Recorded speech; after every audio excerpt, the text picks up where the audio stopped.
Bismillahirrahmanirrahim. Assalamualaikum warahmatullahi wabarakatuh. Waalaikumsalam warahmatullahi Nah, wabarakatuh. Alhamdulillah wassalatu wassalamu ala asrofi anbiya'i wal mursalin wa ala alihi wa ashabi ajmain. Asyhadu an la ilaha illallah wa asyhadu anna Muhammadan abduhu wa rasuluh. Allahumma sholli ala Muhammad wa ala ali Muhammad. Raditu billahi robba wa bil islami dina wa bi muhammadan nabiyya wa rasulah. Rabbi shrah li sadri wa yassir li amri wa hlul 'uqdatam min lisani yafqahu qawli, amma ba'd. Alhamdulillah, puji syukur kehadirat Allah. Malam hari ini kita dipertemukan oleh Allah dalam keadaan sehat walafiat, dalam rangka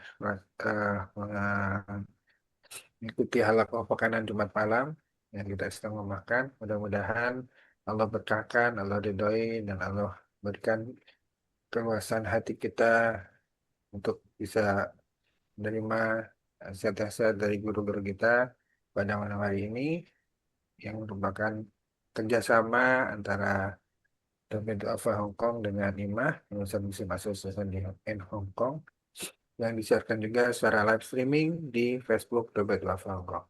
Alhamdulillah. Salam dan salawat semoga tetap tercurah untuk juga junjungan kita Nabi besar Muhammad Shallallahu Alaihi Wasallam, para sahabatnya, tabi'in, orang Islam yang memperjuangkan agamanya, dan semoga kita termasuk di dalamnya, dan semoga Allah pantaskan kita untuk mendapatkan syafaat beliau di yaumil akhir nanti. Amin amin ya rabbal alamin. Amin. Eh, Iwan Rahmatullah dan juga teman-teman yang menyimak di live Facebook. Malam hari ini kita akan eh, mengangkat tema yang bukan terkait dengan Rajab ataupun Sya'ban. Itu sudah kemarin. Kita sekarang, karena ini hari Jumat, nah Ustaz mengangkat mengenai hal-hal atau masalah-masalah terkait sholat Jumat. Yang memang ini sholat Jumat kita lakukan setiap hari Jumat.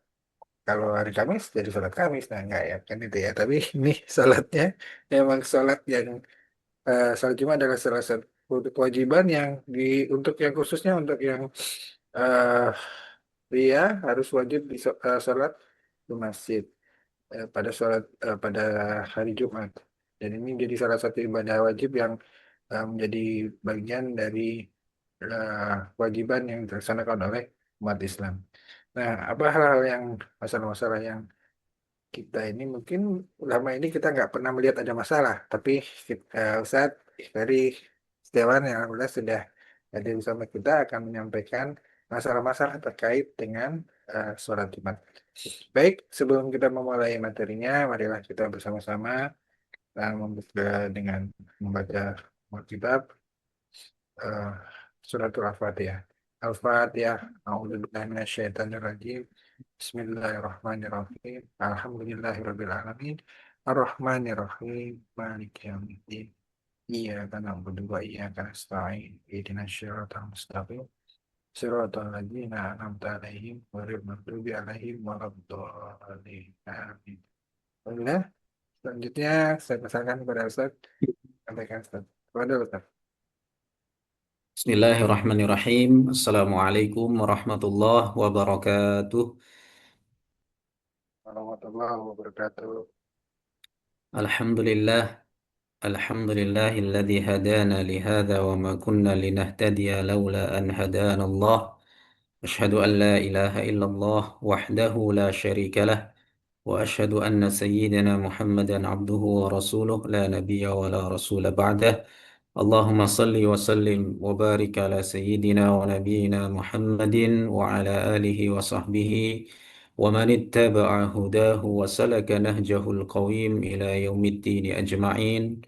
أما بعد فيا رب زدني علما وارزقني فهما. رب اشرح لي صدري ويسر لي أمري واحلل عقدة من لساني يفقه قولي. سبحانك لا علم لنا إلا ما علمتنا إنك أنت العليم الحكيم. اللهم إنا نسألك علما نافعا ورزقا طيبا وعملا متقبلا. اللهم إنا نعوذ بك من قلب لا يخشع ودعاء لا يسمع وعلم لا ينفع وعمل لا يرفع ونفس لا تشبع. Puji syukur senantiasa kita haturkan kehadirat Allah Subhanahu wa Ta'ala atas limpahan karunia nikmat yang tiada terkira pada kesempatan malam hari ini, Jumat malam Sabtu, tanggal 4 Sya'ban, Ustaz ya, 1447 Hijriah. Kita semuanya masih diberikan kesehatan oleh Allah Ta'ala untuk hadir di halaqah pekanan kita Jumat malam Sabtu yang dipersembahkan oleh Dompet Duafa Hongkong. Salawat salam senantiasa kita hadiahkan kepada junjungan kita baginda Nabi Muhammad sallallahu alaihi wasallam, kepada keluarga, sahabat serta umat beliau yang senantiasa istiqamah, yang selalu kita nantikan syafaat beliau kelak di yaumil qiyamah. Amin ya rabbal alamin. Nah, sebelumnya saya ingin menyapa kepada Pak Adi. Sehat Pak Adi ya? Alhamdulillah, luar biasa. Alhamdulillah, Allahu luar Akbar. biasa, Allahu Akbar ya. Ustadz Didi, lama tak jumpa ya. Sehat Ustadz Didi? Alhamdulillah sehat. Alhamdulillah. Cuma satu kali saya nggak ada. Ah, ya. Kemarin sepertinya Ustadz Didi belum hadir ya, yang malam Sabtu Safar. kemarin ya. Ya, saya lagi safar, lagi di Jakarta, lagi di Tangsel. Baik. Hmm. Alhamdulillah bisa hadir kembali Ustadz Didi. Ahlan wa sahlan wa marhaban. Ustadz Fajar, GM, Dompet Duafa Hongkong. Yang seharusnya malam ini Ustadz Fajar kalau dilihat dari stylenya harusnya Ustadz Fajar yang menjadi pemateri ini.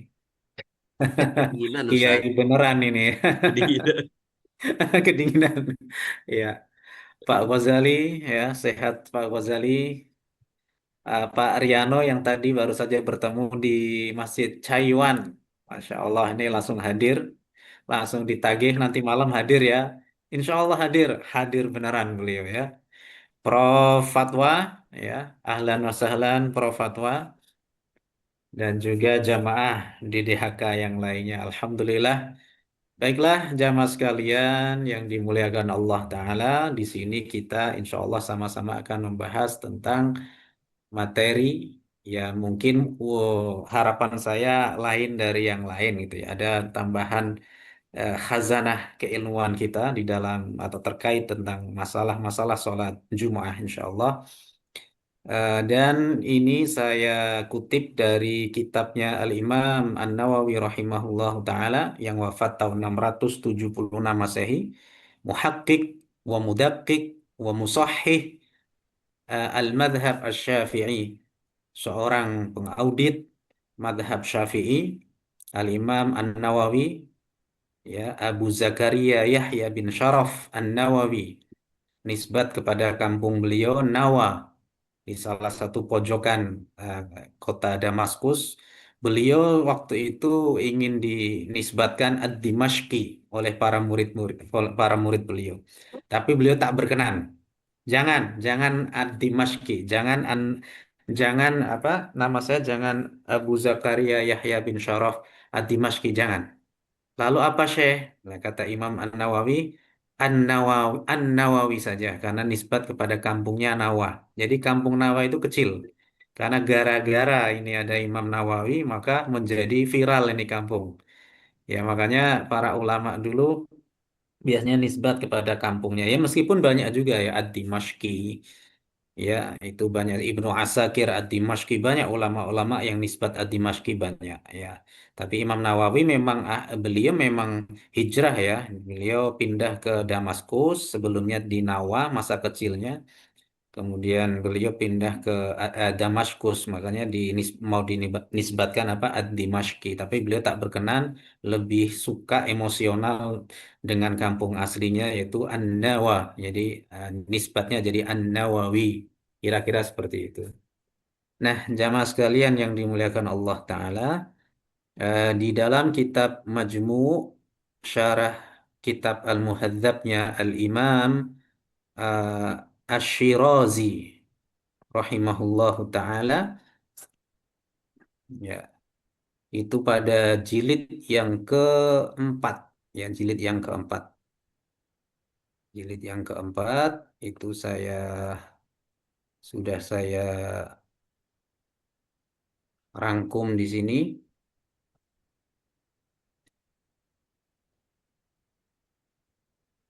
Oke. Al-Masail, judul aslinya itu Al-Masail Al-Muta'alliqah allati tata'allaqu bi sholatil Jumu'ah. Masalah-masalah yang terkait dengan sholat Jum'ah. Jadi Al-Imam An-Nawawi dalam kitabnya Al-Majmu' ya, kitab bisa dibilang ini kitab terbesar dalam madhab Syafi'i tentang masalah fikih. Bahkan banyak ulama yang mengomentari siapapun orang yang belajar kitab Al-Majmu' maka niscaya baginya sudah mencukupi daripada belajar kitab-kitab yang lain. Kira-kira seperti itu karena di dalam kitab itu dijelaskan berbagai macam masalah-masalah fikih, syariat dan juga ya muamalah dan juga lain sebagainya.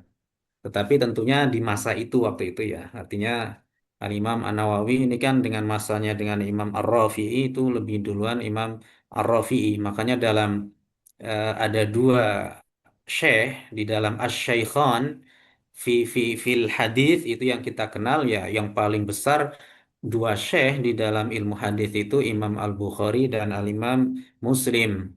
Ya, kemudian Asy-Syaikhan fil fikih, dalam fikih itu dalam Syafi'i dikenal adalah An-Nawawi war-Rafi'i. Masanya lebih dulu Imam Ar-Rafi'i. Dia juga seorang muhakkik madhab Syafi'i. Al-Imam Ar-Rafi'i di abad ke-6, sedangkan Imam Nawawi di abad ke-7. Ya, hanya saja di sini dalam madhab Syafi'i, dua imam ini ibarat kata menjadi dua syekhnya dalam ilmu fikih. Hanya saja eh, para Syafi'iyah ini lebih cenderung merojihkan pendapatnya Imam Nawawi seandainya Imam Rafi'i dan Imam Nawawi ini berbeda pendapat dalam satu masalah gitu ya. Lebih banyak dirojihkan oleh Syafi'iyah itu kepada siapa? Pendapatnya Imam An-Nawawi. Kira-kira seperti itu. Ini sebagai mukadimah saja ya. Ada dalam juz yang keempat ada satu bab yang diberi nama Al-Masail allati tata'allaqu bi sholatil Jum'ah. Al-Masail al-muta'alliqah bi sholatil Jum'ah. Masalah-masalah terkait sholat Jum'ah. Baik. Yang pertama adalah eh, hukuman bagi orang laki-laki yang meninggalkan sholat Jum'ah. Ya, hukmu man taraka al-Jum'ah. Hukum bagi orang yang meninggalkan sholat Jumat. Ya, Al-Imam Al-Mawardi Al-Basri, Imam Mawardi yang Al-Basri nisbat kepada Basrah, eh, di dalam kitabnya Al-Hawi, beliau juga salah satu ulama dari madhab Syafi'i, beliau berkata, ya, kemudian dinukil pendapatnya ini oleh Imam An-Nawawi. Kata beliau Al-Imam Al-Mawardi, yustahabbu liman tarakal jumu'ata bila udhrin an yatasaddaqa bidinarin au nisfi dinar. Ya, dianjurkan, ya, disunnahkan. Hanya saja lafadz yustahabbu itu jamaah sekalian itu dalam usul fiqh itu berbeda dengan yusannu gitu kan. Kalau yusannu disunahkan itu lebih identik pada masalah-masalah yang ada dalil secara spesifik. Tapi kalau yustahabbu itu biasanya tidak mesti ada dalil, disukai kira-kira seperti itu ya. Ada dalil mungkin dalilnya dengan kias seperti at-talaffuz bin niyah ya, seperti melafatkan niat dalam mazhab Syafi'i itu yustahabbu. Jadi lafadznya bukan yusannu, bukan disunnahkan secara spesifik ya, karena dalilnya itu menggunakan analogi kias, yaitu ketika mengkiaskan lafadz talaffuz ya, melafatkan niat ketika Rasulullah berhaji atau umrah, labbaika hajjan atau labbaika Allahumma hajjan atau labbaika Allahumma umratan. Ya, ya sampai dulu ada kisah seorang ulama Syafi'i juga ya, ayahnya biasanya itu kan turun-temurun dari kakeknya, dari ayahnya, kemudian ayahnya suatu ketika anaknya nakal, anaknya nakal, anaknya nakal, kemudian ya namanya anak lah ya, orang tua ingin menghukumnya, menghukum dengan cara yang betul ya, ingin dipukul lah ya, dipukul dengan apa, dengan sabet atau apa. Nah, orang tuanya berniat dulu, nawaitu an adriba waladi thalatha darabatin, masalah ini. Saya mau berniat untuk memukul anak saya 3 pukulan. Nah, belum dipukul anaknya sudah lari. Ini yang sebagai apa ya?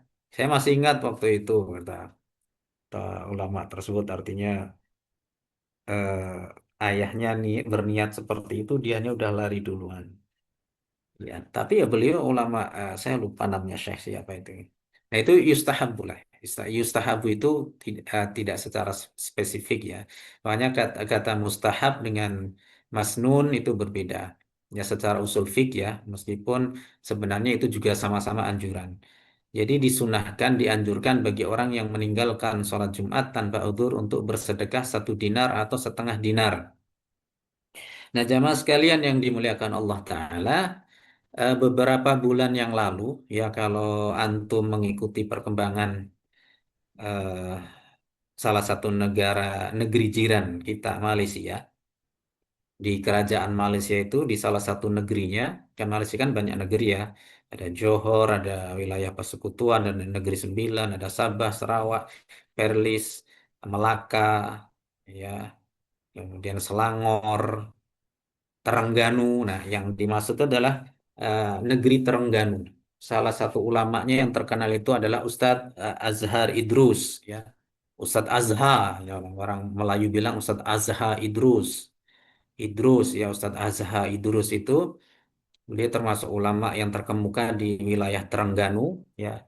Itu di negeri Terengganu itu diberlakukan.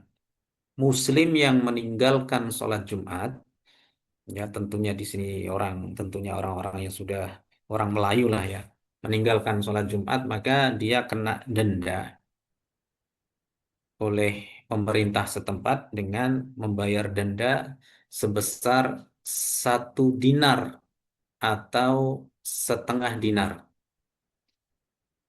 Sekitar kalau diringgitkan 3.000 ringgit, kalau dalam diringgitkan tuh 3.000 ringgit atau 1.500 ringgit. 1 gram sekarang berapa Pak ya?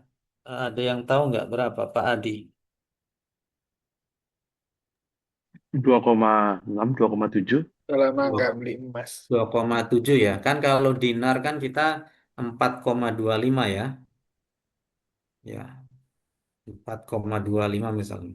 Kali 2,7 kan. Ya 11 jutaan lah. Wah, hang ya. 11 jutaan 1 dinar itu 11.500.000 lah kita, rupiah ya, 11.500.000 rupiah. Ini eh, estimasi seperti itu. Jadi orang nggak sholat Jumat kena denda, dia sama pemerintah harus bayar sekitar 11.500.000 ya, atau 12 juta lah, atau separuhnya kan. Jadi diperlakukan itu. Jadi itu tidak semata-mata kemudian ujuk-ujuk hukum itu ada. Jadi ternyata ada satu hadis dari Nabi SAW mengatakan demikian.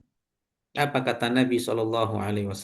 Man tarakal jumu'ata falyatasaddaq bidinarin au nisfi dinar. Barang siapa yang meninggalkan sholat Jumat, maka hendaklah ia bersedekah 1 dinar atau setengah dinar. Hadis riwayat Imam Ahmad, Imam Abu Dawud, dan Imam An-Nasai. Eh, jadi jamaah sekalian yang dimuliakan Allah Ta'ala, dengan denda sekitar 12 juta atau 6 juta rupiah kalau itu, 3.000 ringgit atau 1.500 ringgit Malaysia saat ini, itu adalah satu denda yang ya cukup besar. Apalagi kalau ini diberlakukan di Indonesia, misalkan ya, orang nggak sholat Jumat kena denda 11 juta. Itu orang nggak mau meninggalkan sholat Jumat itu mikir-mikir, mikir-mikir tuh orang. Di kampung saya, Pak, di kampung saya itu kan dekat dengan pantai. Itu banyak orang meninggalkan sholat Jumat, bapak-bapak, mas-mas itu udah tahu ini hari Jumat, mau sholat Jumat, waktunya untuk pergi ke masjid, banyak orang yang tidak sholat Jumat, kemudian dia malah bawa ini apa, doro, burung merpati. Itu lomba merpati itu, ngecol ke doro kalau dalam istilah Jawa itu. Jadi ngelepasin burung dara untuk ya hobi aja, sekedar hobi siang-siang seperti itu. Banyak ada komunitasnya biasanya. Ya sampai ada kemarin tetangga saya beli merpati itu harganya sampai 200 juta ya. Itu karena ya hobi gitu ya, hobi aja itu. Yang merpatinya itu mahal itu. Jadi orang yang meninggalkan sholat Jumat dia kena denda 1 dinar atau separuh dinar dan itu ada hadisnya. Tidak serta-merta membuat sebuah hukum, meskipun boleh seorang hakim itu membuat satu keputusan yang tidak ada dalil, misalnya seperti itu keputusan yang tentunya tetap merujuk kepada satu dalil ini ditimbang. Ya, kira-kira kalau pelanggaran sekian itu kemudian hukumannya apa, dendanya apa, itu boleh istihad seorang hakim, seorang pimpinan, seorang pemimpin wilayah itu boleh-boleh saja. Ya, jadi karena barangkali hukum-hukum modern itu disesuaikan dengan masanya, ya. Tentu di masa Rasulullah tidak ada yang namanya pelanggaran seperti orang apa ketika lampu merah kemudian dia main terobos saja misalkan ya karena di zaman Rasulullah belum ada lampu merah traffic light itu belum ada seperti itu. Ya, jadi ini ada rujukannya ya bahwasannya Nabi SAW bersabda man tarakal jum'ah falyatasaddaq bidinarin aw nisfi dinar. Ada satu pengalaman saya Bapak-bapak sekalian ketika saya di Malaysia itu saya naik apa? Naik Grab car itu kan. Ya, di sana itu populer naik Grab. Waktu itu hari Jumat saya hendak sholat Jumat, niatnya saya ke masjid MWP, Masjid Wilayah Persekutuan. Ya, ingin sekali-kali sholat Jumat di sana. Nah, karena suatu hal itu sama teman, kemudian eh, ini Ustadz Fajar waktu kemarin tugas DD itu ya, ambasador itu yang tahun 2023 Ah, yang Masya Allah. saya ke Yang Ustaz, Malaysia bareng itu. Ustaz Abror. Sama Dr. Abror dan Ustadz Lukmanul Hakim Betul, Pak. Abu Bakar dari Gorontalo wa Abror Al-Bahari Al-Bugisi Bugis. As-Sulawesi. Ya itu. Saya orang Jawa sendiri. Jadi ceritanya gini, Ustaz. Saya itu bawa HP ini, Ustaz. HP ini. Saya masih ingat. Ini hadiah dari salah satu jamaah. Lihat kameranya ketutup, Ustaz. Oh, kameranya tertutup ya? Oke. Jadi ini. Tapi kalau ini slide-nya kelihatan ya, Pak Adi ya. Iya, slide kelihatan. Cuma Oke, saya tunjukkan. kameranya Ini mati penting nih. slide-nya nih. Jadi ceritanya gini. Saya karena ada suatu hal itu kan, ya kata kita jam-jam di Malaysia itu gini, Pak. Kalau jam-jam mepet sholat, jam berbuka puasa, waktu sholat Jumat, itu biasanya kita dapat drivernya kalau nggak Chinese, orang Tamil, orang India ini. Nah, anehnya waktu itu sudah menjelang sholat Jumat dapat driver orang Melayu. Kita nih kalau misalkan waktu itu mau jadwal sholat tarawih kita berangkat setelah buka ya misalkan. Kan kalau orang Melayu, orang Muslim kan masih pada sibuk berbuka mereka. Ya atau persiapan sholat tarawih itu biasanya kita dapat naik Grab itu biasanya kalau nggak orang India, orang Cina. Jarang dapat orang Melayu. Kalau orang Melayu itu biasanya kalau siang, kemudian ba'da asar itu masih masih suka dapat orang Melayu. Tapi kalau ba'da maghrib, ya ba'da maghrib kan itu apa ya waktu berbuka itu hampir nggak pernah. Pernah sekali di cancel sama dia. Ya, dia minta maaf tidak bisa nggak di cancel waktu itu. Kita dapat lagi orang orang seringnya orang India, orang Tamil ini. Nah, waktu itu jelang ini jemaah sekalian, menjelang sholat Jumat waktu itu. Ya sebenarnya masih ada waktu lah ya. Kita masih bisa sampai sana dapat khutbah. Cuman kata si abangnya ini, kata Pak Ciknya ini, Melayu, kita kan kalau Grab kan dapat ini namanya siapa, nomor mobilnya berapa kan gitu, kita tahu mobilnya apa ini kan. Kita orang Melayu nih, namanya orang Melayu. Jam segini dapat orang Melayu ya. Dia buru-buru aja. Bang, minta cepat-cepat lah, kita disuruh cepat-cepat. Eh, kita disuruh cepat-cepat karena dia ini. Kayaknya dia buru-buru itu kan. Nah, ke ini, wilayah persekutuan ya. Ya, masa tak cukup nih bang. Kata dia bilang. Ya, masa waktunya nggak cukup. Ya udah kita ke masjid mana lah, yang masjid yang dekat aja nggak apa-apa dia bilang. Kita bilang itu dia akhirnya ya udah kita ke masjid di daerah Kepong ya ini. Yang ada ininya Ustaz, yang ada Prim Kepong itu Ustaz Fajar ya. Kita berangkat dari situ, tibalah kita di salah satu masjid. Nah, kita nggak diturunin di halaman masjid. Kita nggak diturun di halaman masjid. Kita diturunin jalan.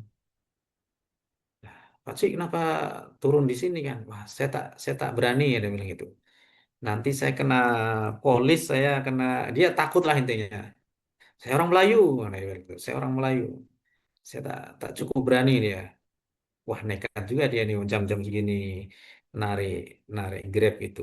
Ya kita turun saking kita buru-burunya HP saya ketinggalan.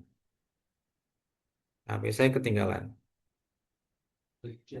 Baru saya saya turun udah berapa langkah HP mana ya Allah ketinggalan. Dianya udah buru-buru kabur nih ngacir ya. Ya, lepas tuh kita sholat. Waduh, saya sholatnya juga waktu itu ya Allah ini sambil doa ya. Waktu HP saya masih bisa terselamatkan atau tidak itu ya. Ya, lepas sholat, Ustaz, saya bilang sama Ustaz Amro, Ustaz Amro, tolong teleponin nomor saya. Diangkat, ya suaranya suara bapak-bapak yang Pak Cik yang dia jadi driver itu diangkat. Alhamdulillah ini. Pak Cik di mana nih? Ya, kita ini. Ini HP punya abang ya? Iya, ketinggalan. Tadi ada penumpang. Dia jawab gitu.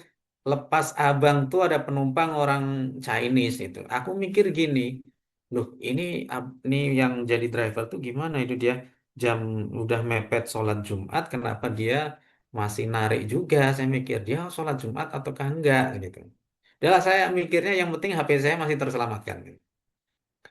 Nah, setelah itu dia saya pesan ya saya order tapi nggak pakai app nggak pakai aplikasi pokoknya apa sih kesini saja saya mau ambil HP saya ya dia tadi ada penumpang orang Cina kemudian dia tanya ini HP siapa dijawab oh nggak tahu itu punya siapa dia cerita Pak Ciknya oh, mungkin punya abang yang tadi yang mau sholat yang nak sholat Jumat tuh di dikasih itu.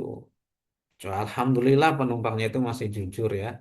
Coba kalau di Indonesia, wallah alam bisawab itu, ya masih dikembalikan, kemudian kita dijemput, ya pulang kita tanpa naik mobil dia, naik kereta dia, tanpa kita pakai app ya, kemudian kita kasih lah, ya saya kasih lebih lah gitu, sebagai tanda terima kasih.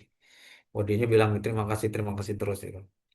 Nah itu artinya eh, jaminan jadi seorang muslim itu ya tidak selamanya muslim itu kemudian soleh semua, taat aturan, patuh terhadap hukum, enggak juga. Tapi saya mau mengapresiasi kejujuran mereka terhadap sesuatu yang bukan milik mereka, ya. Bukan masalah dia meninggalkan sholat Jumatnya. Makanya di Malaysia di Terengganu itu beberapa bulan yang lalu diberlakukan denda untuk mereka laki-laki yang meninggalkan sholat Jumat dengan sengaja itu dengan 3.000 ringgit Malaysia. Nah, jamaah sekalian yang dimuliakan Allah Ta'ala, dalam riwayat Ibnu Majah itu dijelaskan ada lafaz tanpa uzur. Jadi man tarakal jumu'ata bila uzrin falyatasaddaq bidinarin au nisfi dinar. Barang siapa yang meninggalkan sholat Jumat tanpa ada uzur yang dibenarkan, maka hendaklah dia bersedekah dengan 1 dinar atau separuh dinar. Kemudian falyatasaddaq dalam hadis yang lain Rasulullah bersabda falyatasaddaq bidirhamin au nisfi dirhamin au sa'ihin tatin au nisfi sa'. Yang meninggalkan sholat Jumat dengan sengaja maka hendaklah dia membayar denda bersedekah dengan 1 dirham atau setengah dirham atau satu sok gandum atau setengah sok. Ya, ini tentunya denda yang lebih lebih ini ya, lebih murah, lebih ringan. Karena satu dirham berapa sekarang? Ya, nggak ada 100.000 mungkin ya, satu dirham perak itu. Ya, kalau setengahnya ya ini dendanya taruhlah kita separuh dirham 50.000, satu dirham ini 100.000. Itu pun kalau diberlakukan di Indonesia, Pak, saya yakin orang kampung masih ketakutan daripada kena denda 100.000, mending saya sholat Jumat aja dah. Karena bagi banyak saudara-saudara kita ya, warga negara kita Indonesia itu yang dapat 100.000 itu sehari dia harus peras keringat banting tulang. Ya, jadi misalkan jadi tukang bangunan ya, kuli bangunan di Indonesia itu kalau di kampung saya itu satu paket itu 250 lah misalkan. Tukangnya 150, kemudian ladennya yang ngaduk semen yang jadi asistennya itu 100.000 misalkan gitu. Ya, plus dapat lah kalau harian dia rata-rata ngerokok lah ya, dapat rokok nih, dapat minum, ya, dapat jajan, itu. Takutlah mereka 100.000 aja pakai satu dirham aja mereka, saya yakin banyak yang keberatan. Tetapi memang hukum itu diberlakukan untuk ada efek jerah, ya ada efek jerah sehingga tidak akan dilakukan lagi oleh orang-orang yang berikutnya, orang selanjutnya.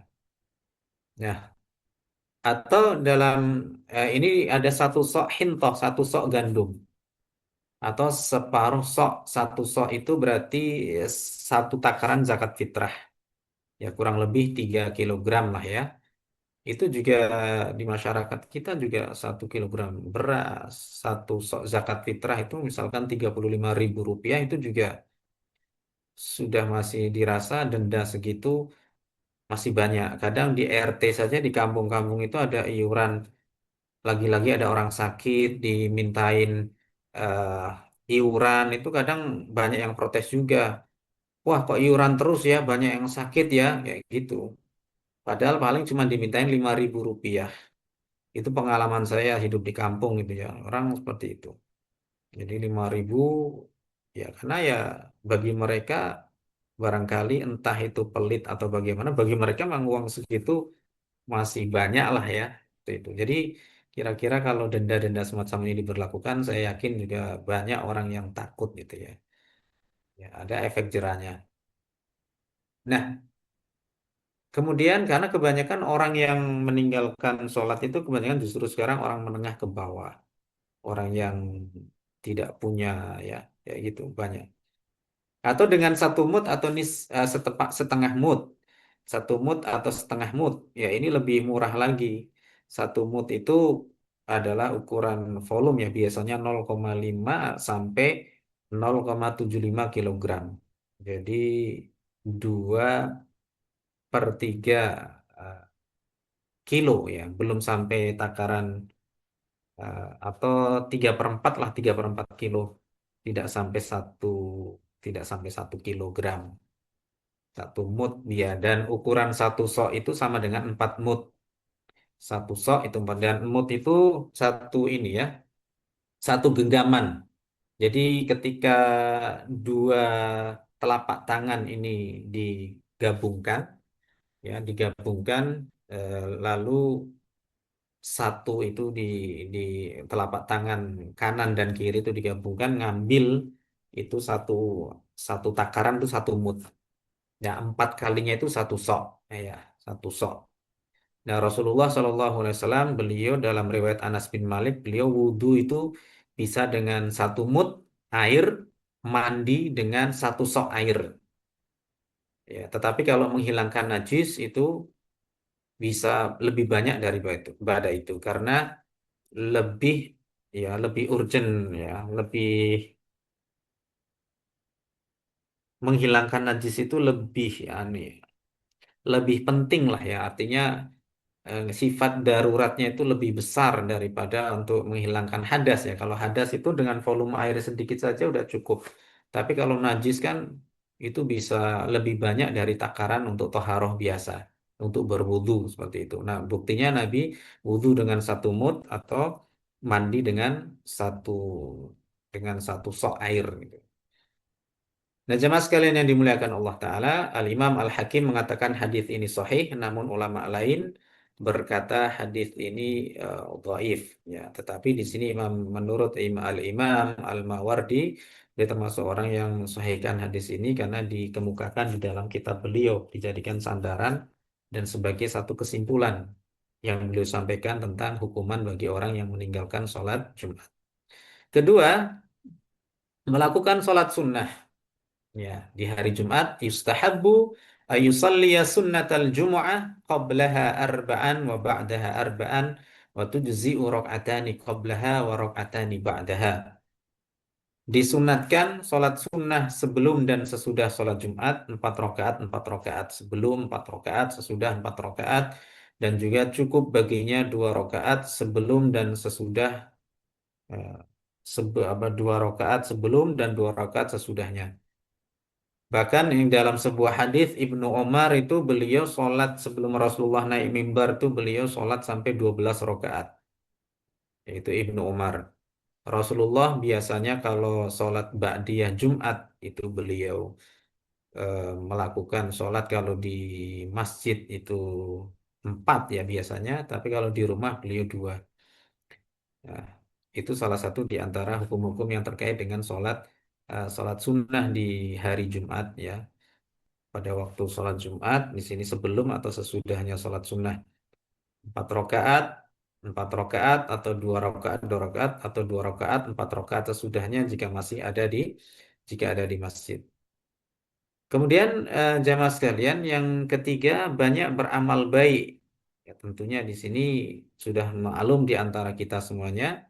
Menurut Al-Imam Al-Mawardi dalam kitabnya Al-Hawi, qala sahibul Hawi yustahabbul ikthar min fi'lil khairi lailatal jumu'ati wa yaumaha. Dianjurkan ya untuk memperbanyak melakukan kebaikan pada malam dan hari Jumat. Ya, pada malam dan hari Jumat. Kebaikan apapun berbuat baik, sedekah di hari Jumat itu lebih baik dibandingkan dengan hari-hari yang lain misalkan. Kemudian kata Ibnul Qayyim ya, sedekah di hari Jumat itu seperti sedekah seperti perbandingannya seperti sedekah bulan Ramadan di dalam Ramadan dibandingkan dengan bulan yang lainnya. Maka banyak-banyak berbuat baik pada malam Jumat atau pada harinya. Dan ini perbuatan baik ini bebas ya. Artinya apapun perbuatan baik di sini kecuali kalau kita berbicara puasa. Kalau puasa kan tidak boleh dimakruhkan seseorang untuk puasa sendirian di hari Jumat kan gitu.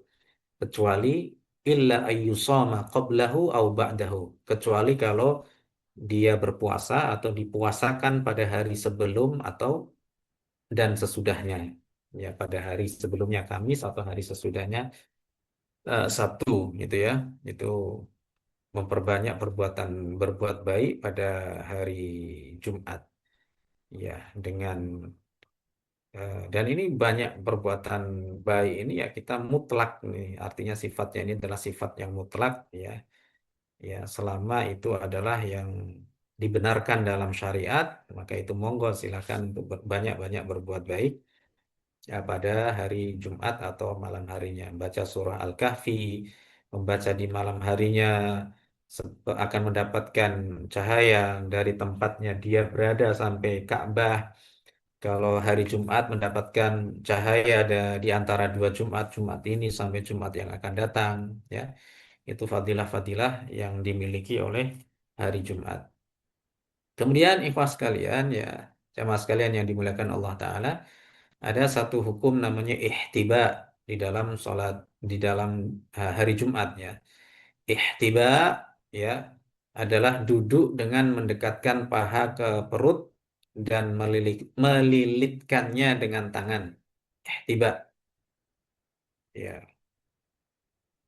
Al-ihtiba'u yawmal jumu'ati liman hadara al-khutbata wal imamu yakhtub.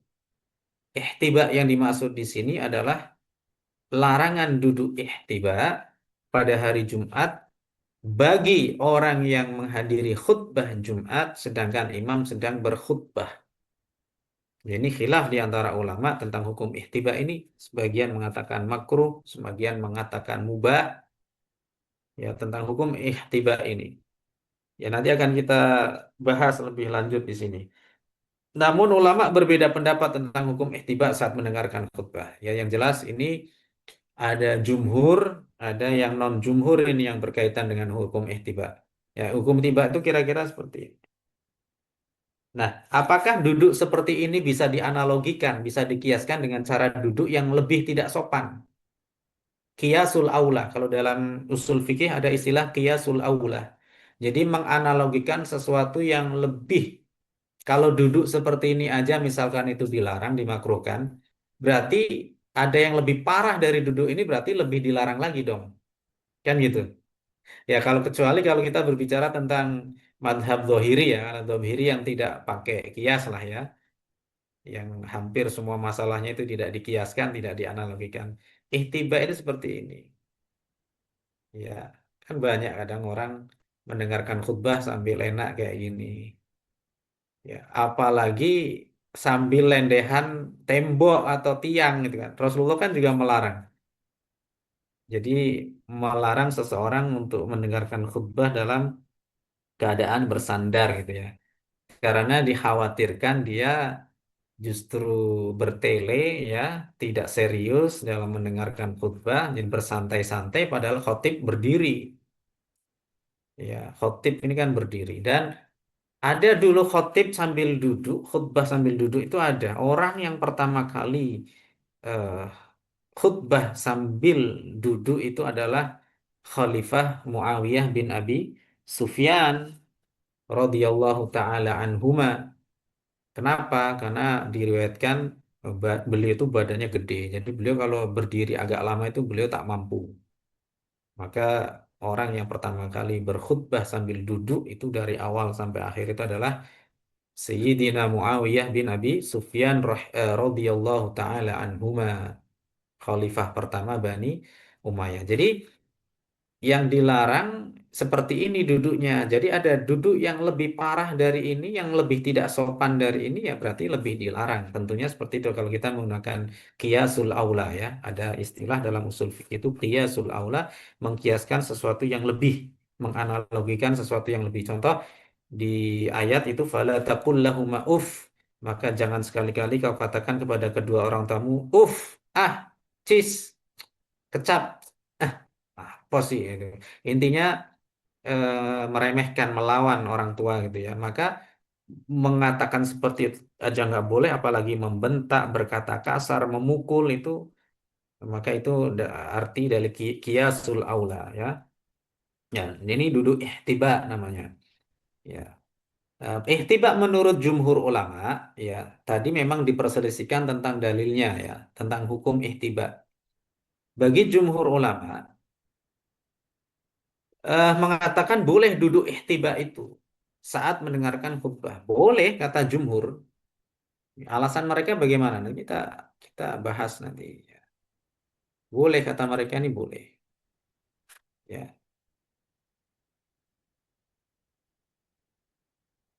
Ini pendapat jumhur. Ya, ini kata Imam An-Nawawi, beliau ini menulis dalam kitabnya dalam uh, Kitabus Shalah ya dalam jilid yang keempat. Naqala Ibnul Mungdhir anis Syafi'i أنه لا يكره وبهذا قطع صاحب البيان ونقله ابن المنذر عن ابن عمرو بن المسيب والحسن البصري وعطاء وابن سيرين وأبي الزبير وسالم ابن عبد الله وشريح القاضي وعكرمة ابن خالد ونافع ومالك والثوري والأوزاعي وأصحاب الرأي وأحمد وإسحاق وأبي ثور.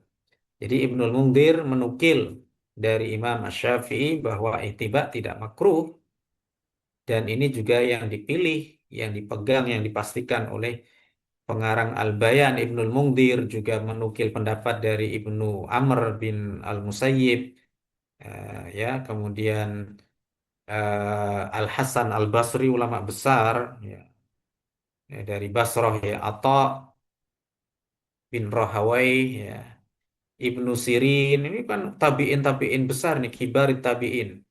Abu Zubair, Salim bin Abdullah, Shuraih Al-Qadhi, Ikrimah bin Khalid, Imam Nafi, ya Imam Nafi ulama besar di Madinah, ya, Imam Malik, Ats-Tsauri, Al-Auza'i, ulama ahli ra'i, logika maksudnya biasanya ini kalau ulama ahli ra'i itu nisbat kepada Kufah ya, nisbat kepada Imam Abu Hanifah dan para muridnya.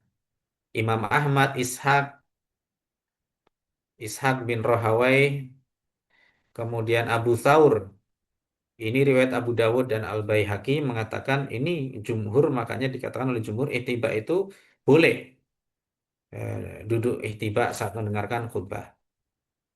Nah, kemudian ihtiba menurut sebagian ahli hadis dan dari ada hadisnya an Sahal ibni Mu'ad an abihi anin Nabi sallallahu alaihi wasallam annahu naha anil habwah yaumal jumu'ati wal imamu yakhtub. Dari Sahal bin Mu'ad dari ayahnya dari Nabi Shallallahu Alaihi Wasallam bahwa beliau melarang daripada duduk habwah atau ihtiba pada hari Jumat sedangkan imam sedang berkhutbah. Hadis riwayat Imam Ahmad, Imam Abu Dawud, Imam Tirmidzi, Imam Ibnu Khuzaimah dan Imam Al-Hakim rahimahumullahu taala jami'an. Habwah di sini maksudnya adalah ihtiba, nama lain dari ihtiba. Nah, eh saya menangkap ada riwayat ya. Jadi kenapa yang ini ya, jamaah sekalian. Nah ini Ibnul Munzir kok menukil dari Imam Syafi'i bahwa jumhur itu kok tidak memakruhkan ihtiba karena gini, kita berdalil itu kan tidak cukup hanya dengan hadis saja, tetapi amal mayoritas sahabat itu juga menjadi sandaran kan gitu ya. Meskipun kalau amal atau qaul atau amal as-sahabi itu menurut Imam Syafi'i itu tidak mutlak kemudian dijadikan sebagai dasar hukum. Makanya kata Imam Syafi'i eh, hadis ahad itu lebih dikedepankan daripada qaul sahabi. Ya, meskipun qaul sahabi ini masyhur ya, tapi lebih harus kalau ada kontradiksi maka hadis ahad harus lebih dikedepankan. Ya, seperti Imam Malik ini beliau eh, lebih mengedepankan pendapat atau kebiasaan penduduk Madinah, amalu ahli Madinah daripada hadis ahad. Sedangkan muridnya Imam Syafi'i lebih mengedepankan hadis ahad daripada perbuatan atau kebiasaan penduduk Madinah. Kan gitu. Contoh ini yang perbuatan ahli Madinah, Imam Malik itu salah satu pendapatnya menurut madhab Maliki, kalau imam sudah khutbah itu, ya artinya khutbah Jumat sudah berkumandang, maka orang tak boleh dia sholat sunnah. Ya, tapi kata Imam Syafi'i boleh, karena Imam Malik mengkiaskan sesuatu itu, ya artinya orang yang sholat itu sibuk dia dengan ya kan orang salat kan Allahu Akbar dan Bismillahirrahmanirrahim Alhamdulillahirabbil alamin, dia sibuk sendiri ngobrol sendiri. Terus amalan penduduk Madinah itu misal seperti memakan memakan burung yang punya cakar itu. Hadisnya hadis ahad, tapi penduduk Madinah melakukan tuh, sehingga perbedaan pendapat antara antara Imam Malik dengan Imam Syafi'i rahimahumallahu taala, antara guru dan murid. Dan ada juga satu, Imam Nawawi mengutip dalam kitabnya Al-Majmu', ternyata di zaman Muawiyah atau di zaman Bani Umayyah, ketika khalifah-khalifah mereka ini sedang berkhutbah, atau misalkan hakim-hakim wilayah qadhi, mereka hakim di ya gubernur lah ya, walinya itu berkhutbah, itu banyak sahabat yang duduk ihtiba. Jadi banyak sahabat Nabi yang duduk ihtiba mendengarkan khutbah para pembesar Bani Umayyah. Wallahu a'lam. Kenapa mereka ihtiba? Padahal apakah mereka tidak tahu larangan dari Nabi daripada duduk ihtiba sambil mendengarkan khutbah? Wallahu a'lam. Atau mungkin apakah ada kemungkinan ya karena mereka tidak begitu respect mungkin dengan Bani Umayyah, wallahu a'lam, ya karena Bani Umayyah ini kan kontroversi ya ketika berdirinya itu kan mengkudeta ya, mengkudeta Ali, mengkudeta Hasan bin Ali itu kan. Itu jadi mereka mungkin tidak begitu respect wallahu alam ya. Karena ini seorang sahabat, makanya amalan para sahabat ini menjadi sebuah dasar hukum. Mereka kok banyak yang duduk ihtiba ketika mendengarkan khutbahnya para pembesar Bani Umayyah sehingga ini menjadi satu kesimpulan hukum. Oh berarti nggak apa-apa tuh ya. Apalagi hadisnya kalau ahad, oh banyak sahabat yang melakukan kok ini. Tapi sampai Imam Syafi'i juga mengatakan ihtiba itu boleh karena jumhur meriwayatkan itu banyak yang membolehkan. Padahal ada larangannya. Nah kan seperti itu. Jadi di sini lebih barangkali kepada mungkin tata krama, kesopanan atau tetapi sahabat melakukan sehingga dan itu dilakukan di zaman Bani Umayyah itu kan. Wallahu a'lam ini apakah karena mungkin eh, memang ketika Rasulullah dulu pernah berkhutbah itu memang salah satu turunnya surah Al-Qadar ya. Inna anzalnahu fi lailatul qadar itu sebab turunnya kan ini di dalam kitab Fathul Qadir karya Imam Asy-Syaukani rahimahullah taala dijelaskan bahwa saat itu Rasulullah ini mengemban itu ya cucu beliau ya Hasan Hussein waktu itu. Kemudian diberitahu kepada beliau bahwasanya ya Hasan ini akan meninggal seperti apa yang diracun ini kan. Pada kemudian Hussein itu juga meninggal di mana di Padang Karbala dan lain sebagainya dan juga waktu itu eh, kekuasaanmu ya wahai Muhammad oleh malaikat Jibril dan itu nanti setelahmu intinya gitu yamlikuka ba'daka Banu Umayyah itu ada di riwayat Al-Imam Asy-Syaukani dalam tafsir surah Al-Qadar yang akan menguasaimu memilikimu memegang peranan pemerintah setelahmu itu nanti ada Bani Umayyah. Kemudian Rasulullah itu merasa kayak tidak suka. Jadi ternyata Rasulullah itu kayak nggak mantap aja itu Bani Umayyah jadi pembesar tuh waktu itu. Makanya diturunkan surah Al-Qadr.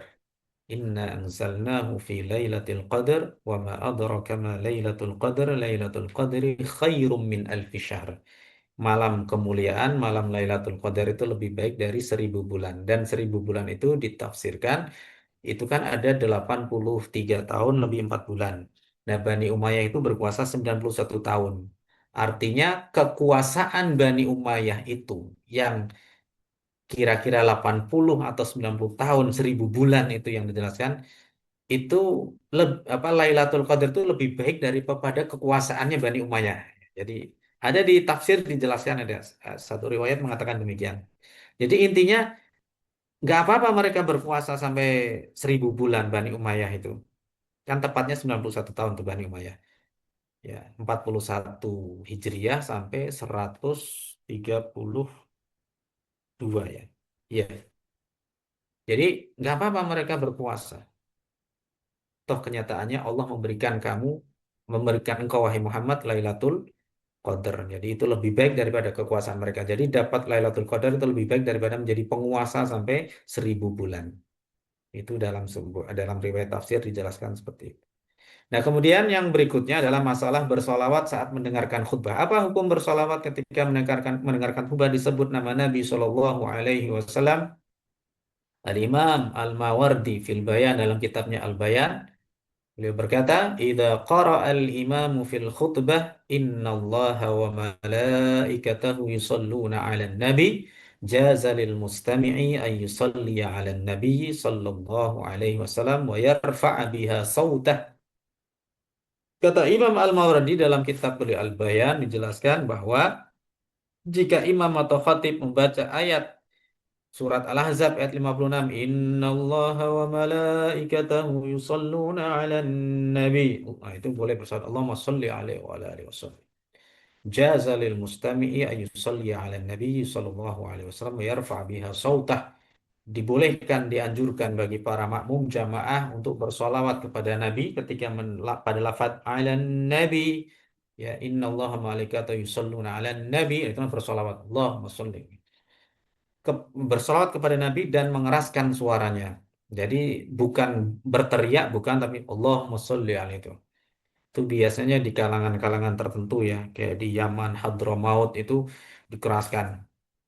Tapi di sini menurut sebagian ulama tidak perlu mengeraskan suara, mungkin mengganggu kenyamanan jamaah yang lain, maka cukup Allahumma sholli alaihi. Ya. Artinya sekiranya eh, didengar. Ya kalau dalam madzhab Hanafi itu kan baca amin aja kan sir ya. Ya, ya Ustaz Fajar ya. Kalau udah kita di Hong Kong itu kan semua masjid kan punya orang Pakistan madhabnya Hanafi. Waladhdallin. Kalau aslinya mereka kan bacanya sir itu. Amin. Amin. Ya, saya sama Ustadz Fajar aminnya kenceng tadi di Taiwan. Iya, Amin. bener. Iya, Ding. Lupa Ustadz. Lupa. Saya sampai batin gini saat saya iya, Ding. Saya sama saat saya itu tadi gini saat iya, Ding. Ini kan Ahnaf ini ya. Ini Iya. madhab Hanafi semua ini kita di tengah-tengah ini orang Syafi'i di tengah-tengah Hanafi ini. Ya lupa Makanya, tadi makanya saya rokat kedua nggak kita lanjut lagi. iya, rokat Kita kedua single saya udah dua-duanya. ngerti. Sir aja nih. Saya bersebelahan sama Ustadz Fajar tadi, tapi dipisah sama satu jamaah Pakistan. Tapi saya sama Ustadz Fajar rokat pertama sempat keras juga. Saya habis amin kok yang lain Iya. nggak pada amin. Sir, iya ding Ahnaf. Apa, Madhab Hanafi baru ingat itu saya. Rokat kedua Nah, akhirnya saya sama Ustadz Fajar pelan. Oh iya ding. Ya, dan yang terakhir pahala haji dan umroh di hari Jumat ini sudah masyhur, ma'ruf sekali di antara kalangan kaum muslimin kita semuanya. Ya, Rasulullah Shallallahu Alaihi Wasallam bersabda bahwa ini tentunya tidak hanya iktikaf di masjid setelah subuh ya. Ini juga Nabi bersabda, Innalakum fil jumu'ah hajjatan wa umratan. Fal hajjatu at-tahjiru ilal jumu'ah wal umratu intidharul asri ba'dal jumu'ah. Kata Rasulullah SAW dari riwayat Imam Al-Baihaqi dari Sahal bin Sa'ad As-Sa'idi radhiyallahu taala anhu, Rasulullah SAW bersabda, sesungguhnya pada hari Jumat ada pahala haji dan umroh bagi kalian.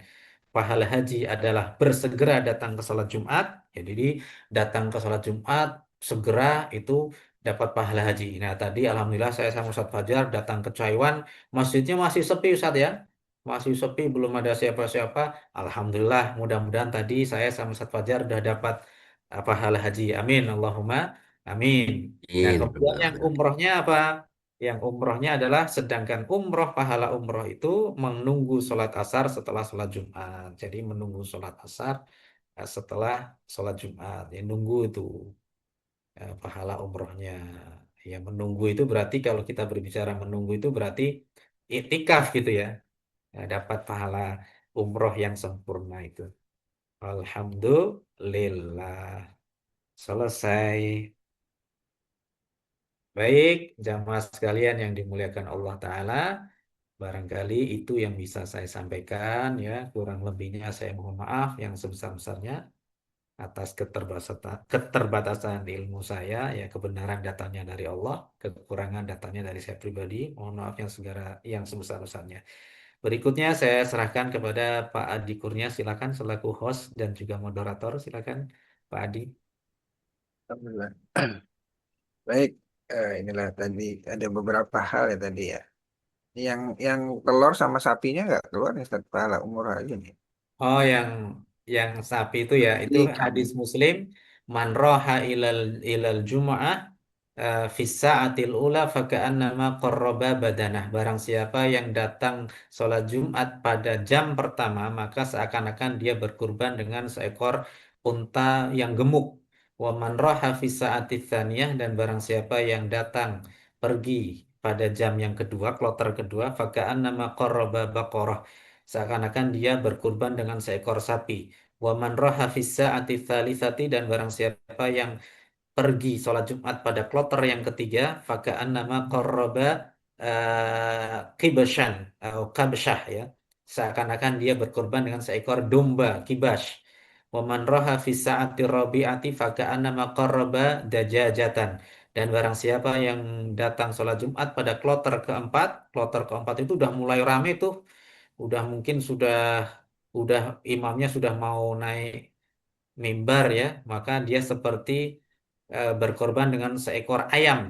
Wa man raha fi sa'atil khamisati, dan barang siapa yang pergi sholat Jumat pada jam yang kelima, ya mungkin jam kelima itu udah khutbahnya mau selesai atau gimana, Allahumma gfir, itu dia baru datang, misalkan fakaan nama qarraba baydatan, maka seakan-akan dia berkurban dengan sebutir telur. Ya, kalau dulu di kampung saya waktu kecil ada makanan telur cicak, yaitu yang makanan yang kecil-kecil itu. Nah, telurnya telur apa Ustadz? Ya berarti ya kita tahu telur ini, masa unta betelur enggak, kambing betelur enggak. Yang betelur berarti ayam dong, iya. Nah, kalau datangnya udah komat gimana Ustadz? Itu bukan telur ayam lagi, telur cicak barangkali itu. Itu kayak guyonan sama teman-teman kayak gitu. Wallahu a'lam bishawab. Oke, monggo Pak Adi. Satu lagi Ustaz, yang kalau munafik itu ini masuk juga ya. Yang Yang meninggalkan gimana? sholat Jumat termasuk orang munafik Yang tidak sholat Jumat. sampai 3 kali apa sampai Oh berapa ya, kali? iya, orang munafik dan juga hatinya dikunci oleh Allah, digembok. Man taraka thalatha juma'in Allahu ala qalbihi. Barang siapa yang meninggalkan sholat Jumat, ada riwayat yang lain berturut-turut itu ya. Ada yang hadis yang lafadznya berturut-turut, ada yang tidak ada lafadz berturut-turut. Allahu ala qalbi, maka Allah kunci, Allah gembok hatinya. Jadi sulit untuk menerima nasihat. Apalagi yang saya katakan ya, ya di tempat saya itu banyak orang sholat Jumat malah pada ngecul kedoro, pada mainan merpati ke ke tempatnya ini. Wah itu kena denda semua itu. Wah kalau ada polisi syariat udah ke raup semua itu orang tuh. Ya, oke. Baik, terima kasih Ustaz. Baik. Baik, demikian tadi semua yang menyimak di eh, Zoom maupun yang di live streaming Dompet Duafa Hongkong. Alhamdulillah sudah dapatkan banyak hal dari masalah-masalah di mengenai sholat Jumat. Untuk yang teman-teman di live streaming, kita cukupkan dulu sampai dengan seperti ini, sampai dengan saat ini, dan kami ucapkan Assalamualaikum warahmatullahi wabarakatuh. Waalaikumsalam warahmatullahi wabarakatuh.